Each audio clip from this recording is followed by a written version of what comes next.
అమ్మ టైంకి పెద్ద బావ వచ్చి నీ విషయం చెప్పాలి. బావా నీ కార్తీక్ బావ గురించి ఒక విషయం చెప్పాలి బావా. ఏంటో చెప్పు కళ్యాణి. కార్తీక్ బావకి ఎంత చెప్పినా అస్సలు వింటలేడు బావా. కావ్యని పెళ్లి చేసుకుంటా అంటున్నాడు. అసలు కళ్యాణి తమ్ముడు మైండ్ పని చేస్తుంది అట్లా లేదా నాకు అర్థం కాదు. వాళ్ళ ఇంట్లోనే ఒప్పుకున్నప్పుడు వీళ్ళు పోయి ఎట్లా మ్యారేజ్ చేసుకుంటారు నాకు అర్థం కాదు.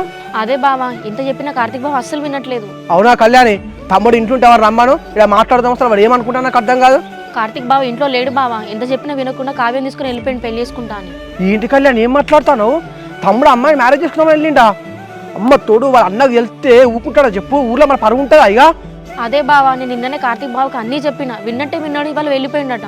ఏంటి కళ్యాణి అసలు వాడు ఏమనుకుంటాను నాకు అర్థం కాదు. ఇంట్లో అమ్మ నాన్న వెళ్తే మన పరువు ఉంటుందా చెప్పు? అమ్మ తోడు అసలే వాళ్ళ అన్న సైకో కాడు, వానికి ఫోన్ చేస్తావు.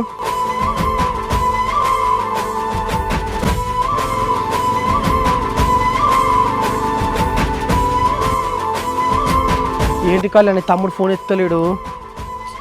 అవునా బావా మళ్ళీ ఒకసారి ఫోన్ చేయి.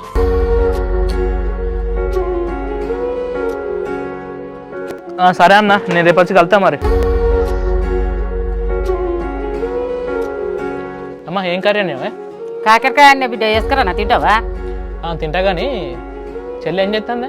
చెల్లె ఇంట్లో లేదు బిడ్డ, బావని కలుతానని పోయింది. ఏందే బావని కలుతాను పోయిందా? బావ చెల్లె కలిసి నాకు చెప్తాడు కానీ మరి నాకైతే ఏం చెప్పలేదు మరి. అవునా బిడ్డ, మరి నాతో అయితే బావని కలిసేస్తానని పోయింది. నాకు ఏదో డౌట్ పడుతుందమ్మా. సరే అమ్మా ఇప్పుడు బావకు ఫోన్ చేసి అనుకుంటావు. సరే బిడ్డ ఫోన్ చేసి మాట్లాడు.